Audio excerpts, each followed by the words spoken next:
My first approach was to stop things that I could.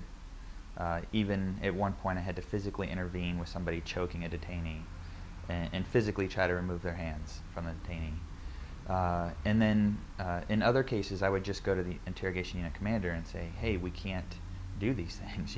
First of all, it's wrong, and secondly, it's against the law, and thirdly, like they have already passed the Detainee Treatment Act that makes it very clear that the standard, which we'd all been trained to in the military, is cruel, inhumane, and degrading treatment.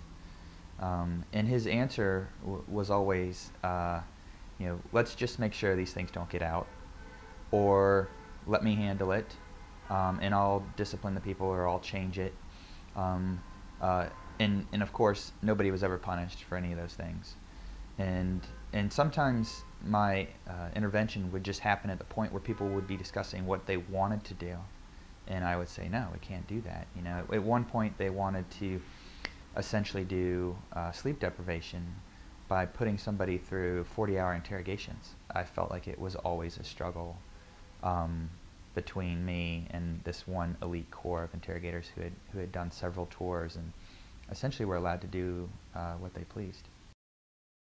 I was in the advantage that I sat in a room with monitors watching every interrogation going on in our unit at the same time. So I was the one who was most privy to that information.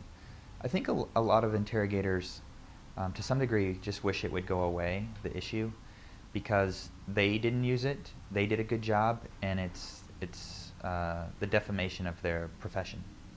And so I think they would rather tuck it all under the rug, because then they don't have to go out and every time they say they're an interrogator have to face accusations of being one of the people at Abu Ghraib, for instance, that tortured detainees.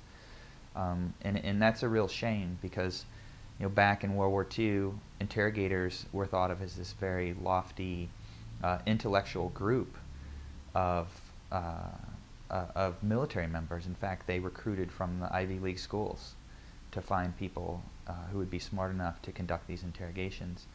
And now, you mentioned the word interrogator, and the first thing that comes to people's mind is torture.